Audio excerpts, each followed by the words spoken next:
Capítulo 6. Jean Valjean. Hacia la mitad de la medianoche, Jean Valjean se despertó.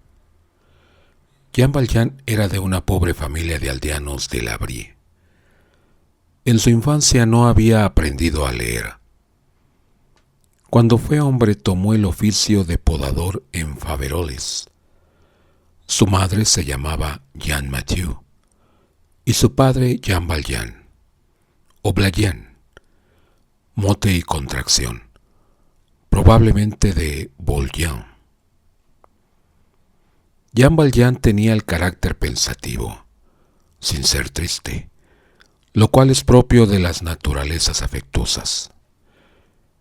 En resumidas cuentas, era una cosa algo adormecida y bastante insignificante. En apariencia al menos, este Jean Valjean, de muy corta edad, había perdido a su padre y a su madre. Esta había muerto de una fiebre láctea mal cuidada. Su padre, podador como él, se había matado al caer de un árbol. A Jean Valjean le había quedado solamente una hermana mayor que él, viuda, con 7 hijos, entre varones y hembras. Esta hermana había criado a Jean Valjean y mientras vivió su marido, alojó y alimentó a su hermano. El marido murió. El mayor de sus hijos tenía 8 años y el menor 1. Jean Valjean acababa de cumplir 25 años. Reemplazó al padre y sostuvo a su vez a la hermana que le había criado. Hizo aquello sencillamente como un deber. Y aun con cierta rudeza de su parte, su juventud se gastaba, pues, en un trabajo duro y mal pagado. Nunca le habían conocido novia en el país. No había tenido tiempo para enamorarse. Por la noche, regresaba cansado y tomaba su sopa sin decir una sola palabra.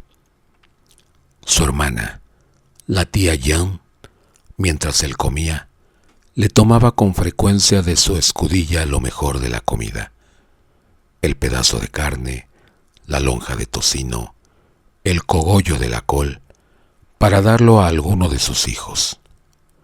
Él, sin dejar de comer, inclinado sobre la mesa, con la cabeza casi metida en la sopa y sus largos cabellos cayendo alrededor de la escudilla, ocultando sus ojos, parecía no ver nada y dejábala hacer. Había en Faverolles, no lejos de la cabaña de los Valjean, al otro lado de la callejuela, una lechera llamada Marie Claude. Los niños Valjean, casi siempre hambrientos, iban muchas veces a pedir prestado a Marie Claude, en nombre de su madre, una pinta de leche que bebían detrás de una enramada o en cualquier rincón de un portal, arrancándose unos a otros el vaso con tanto apresuramiento que las niñas pequeñas lo derramaban sobre su delantal y su cuello.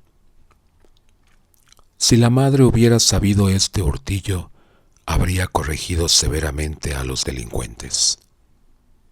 Jean Valjean, brusco y gruñón, pagaba sin que Jean lo supiera la pinta de leche a Marie Claude, y los niños no eran castigados. En la estación de la poda ganaba 24 sueldos por día, y luego se empleaba como segador, como peón de albañil, como mozo de bueyes o como jornalero. Hacía todo lo que podía. Su hermana, por su parte, trabajaba también. Pero, ¿qué podía hacerse con 7 niños? Era un triste grupo, al que la miseria envolvía y estrechaba poco a poco. Sucedió que un invierno fue muy crudo. Jean no encontró trabajo. La familia no tuvo pan, ni un bocado de pan y 7 niños. Un domingo por la noche, Meubert Isabeu, panadero en la plaza de la iglesia en Faverolles, se disponía a acostarse cuando oyó un golpe violento en la vidriera enrejada de la puerta de su tienda.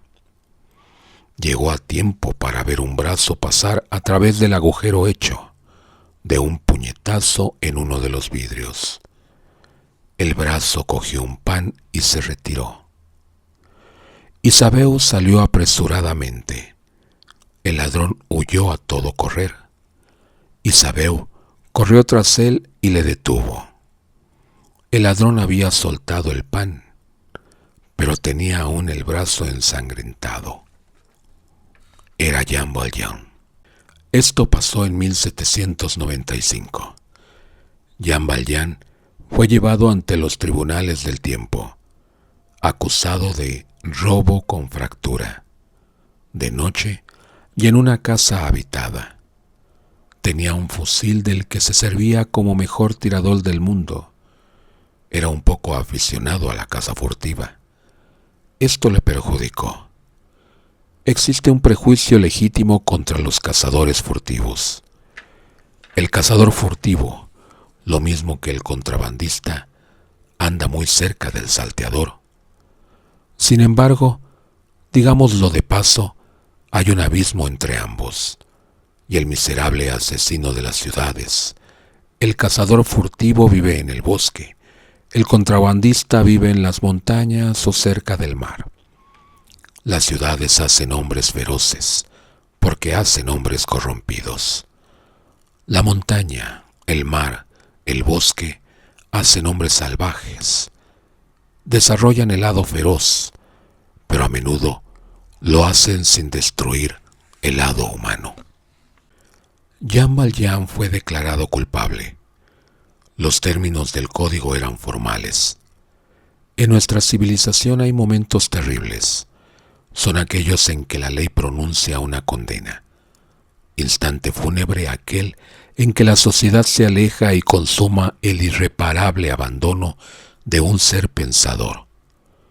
Jean Valjean fue condenado a 5 años de galeras. El 22 de abril de 1796 se celebró en París la victoria de Montenot, ganada por el general en jefe de los ejércitos de Italia, a quien el mensaje del directorio a los 500, el 2 Floreal del cuarto, llama Bonaparte. Aquel mismo día se remachó una cadena en Bicêtre. Jean Valjean formaba parte de esta cadena. Un antiguo portero de la cárcel que tiene hoy cerca de 90 años recuerda aún perfectamente a este desgraciado cuya cadena se remachó en la extremidad del cuarto cordón, en el ángulo norte del patio. Estaba sentado en el suelo, como todos los demás. Parecía no comprender nada de su situación, sino que era horrible.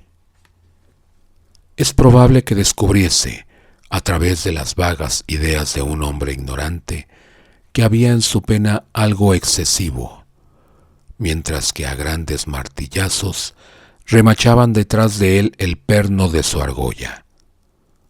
Lloraba. Las lágrimas le ahogaban, le impedían hablar, y solamente de vez en cuando exclamaba: «Yo era podador en Faverolles». Luego, sollozando, alzaba su mano derecha y la bajaba gradualmente 7 veces, como si tocase sucesivamente 7 cabezas a desigual altura.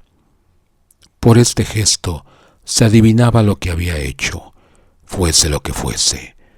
Había sido para alimentar y vestir a 7 pequeñas criaturas.